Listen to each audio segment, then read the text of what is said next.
Good evening. My name is Rick Bowers. I'm the class of '90, and I work at Lehman Brothers.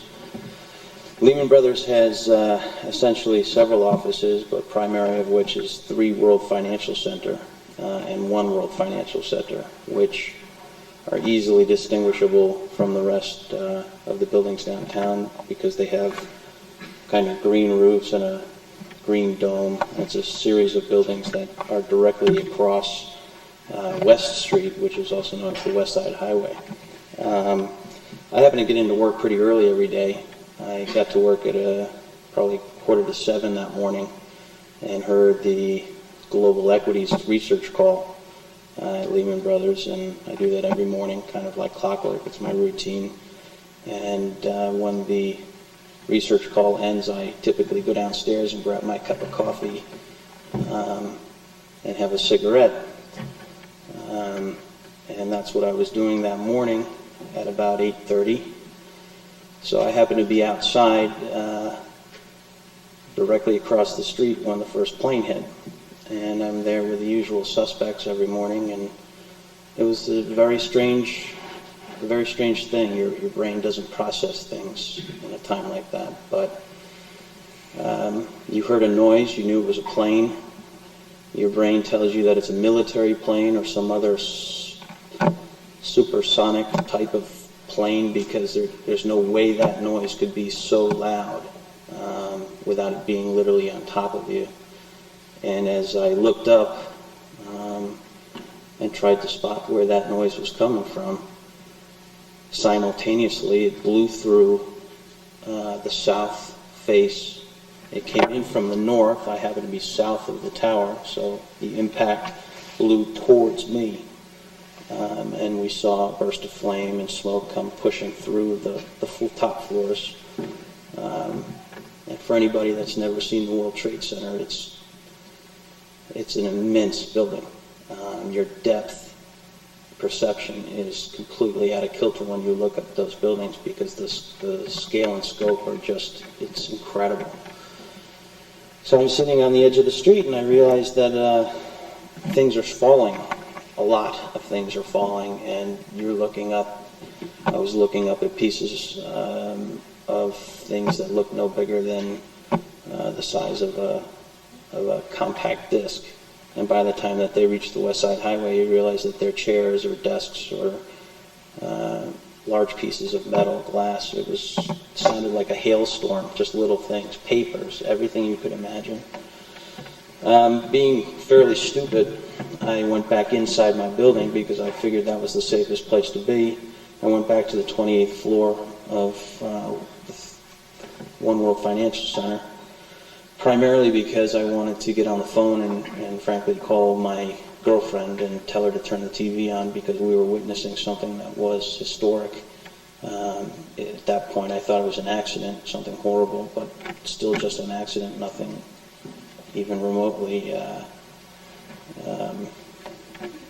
bad about it.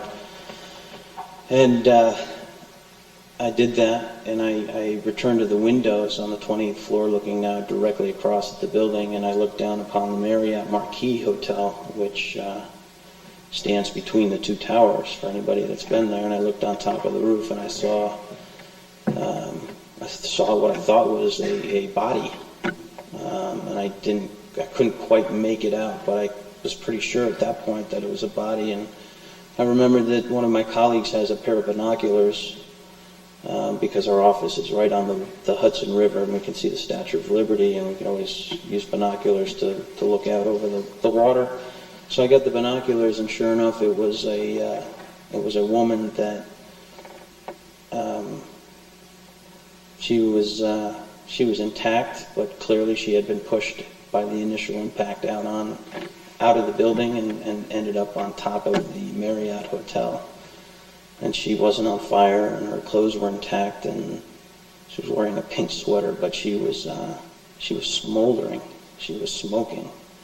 And I couldn't quite figure that out because there were no flames. She just was smoking. And I thought to myself, well, geez, everybody's preoccupied with the North Tower. I better call the Marriott and tell them they've got to do something. They've got a woman on the roof, and no one's going to know she's on the roof. And maybe she's alive, but even if she's not, somebody should go and deal with that woman because things are going on.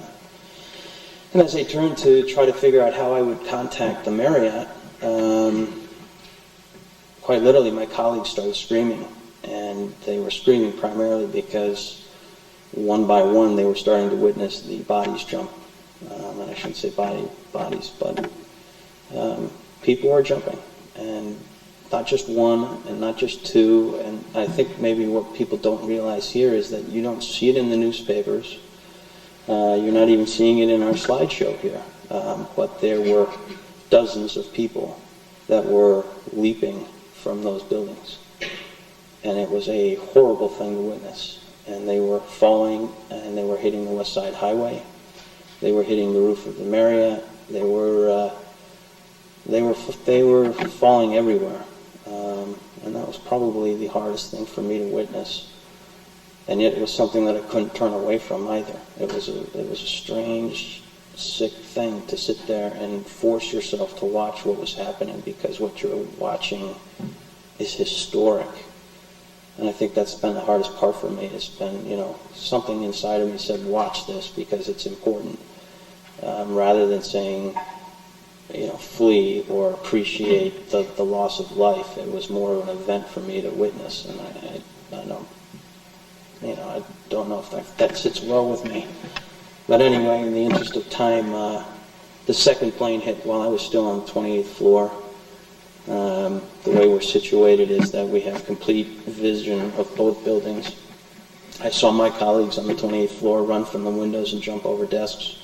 And at that point, it became crystal clear that it was a panic or survival situation. It was no longer an accident. It was something much more heinous. And we hit the fire stairs, made our way down 20 flights of stairs, which took about 30 minutes, and hit the street. And from there, basically, I weaved my way through the thousands of other people that tried to find any place that was reasonably safe. And I made my way home, and thankfully, I walked away from the entire thing without even a scratch. But I'm sorry to say that there are plenty of people that weren't as lucky as all of us here today. So thank you very much.